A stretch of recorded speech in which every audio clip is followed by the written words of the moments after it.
One of the things I see a lot of are people quitting because this is a hard process. As I say, this acquisition process is simple, but simple is definitely not the same as easy. And it's interesting to watch those and the reasons that they quit, but I want to give you a couple of examples that might help frame this. I put up a meme a little while ago, and it was entitled, What Most People Think. And it was just two roads that started with a single road. One road veered off to win, and the other road veered off to fail. But the next part of the meme was what most successful people know. And it had a zigzaggy road which led fail, fail, fail, fail, win. And so I see that a lot. I see that people oftentimes quit for any number of reasons. They've been rejected, they're afraid to make cold calls, or they're afraid to talk to candidates, whatever the reason is. But I wanted to give you a couple things that might frame this up. One was from the Napoleon Hill's Thought of the Day, and it was just a daily note that they send around, email. And if you're not getting it, there's really some pretty helpful things in that. So it's a Napoleon Hill's Thought of the Day, Thought for the Day. And it was entitled, Anyone Can Quit When the Going is Hard, but a thoroughbred never quits until he wins.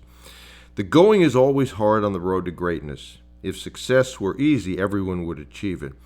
NFL All-Pro lineman Brian Holloway recalled that when he was playing for the New England Patriots and the Los Angeles Raiders, there wasn't a single day when he didn't feel like giving up because the road was too tough and the sacrifices were too great. He didn't quit, of course.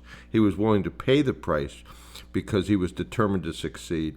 True thoroughbreds never quit. Competition only spurs them, and obstacles merely reinforce their determination to succeed. If you have not yet achieved greatness in your life, it is because you have been willing to settle for less. You may not cross the finish line first every time you try, but if you stay in the race, you will eventually prevail. The other one I wanted to point out was a person I worked with, still a good friend, and he was a Navy SEAL.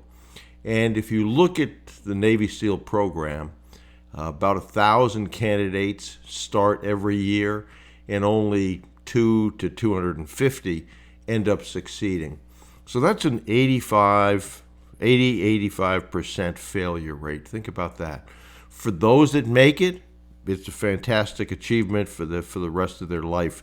They will say they made through that, got through that process, and reached their goal. And the same is true for this program. I think, as I think about this, that I can't think of a single mentee who has done acquisitions, been successful, had their life changed for the better, that didn't go through really testing times. So take a little time to think about that. If things haven't worked out for you, if they haven't happened as fast as you want them to, think about what's my process, where are the areas that things aren't working, seek out help to end up being able to look at those things and correct those things.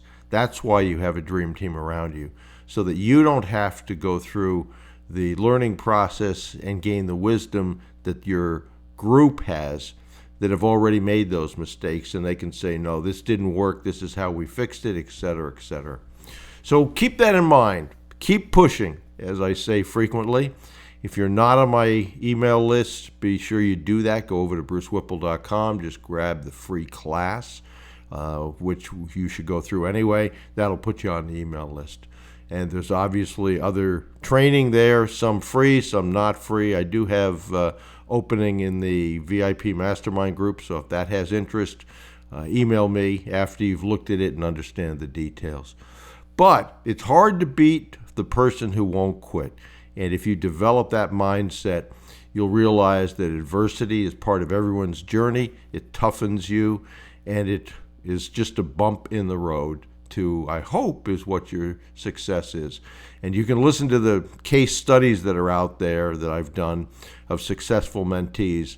And every single one of those, there are people along the way that have caused them to question, is this working? What do I need to do? But they've changed. They've altered their program to overcome those obstacles. And in the end, they've succeeded, which is what I hope for you as well.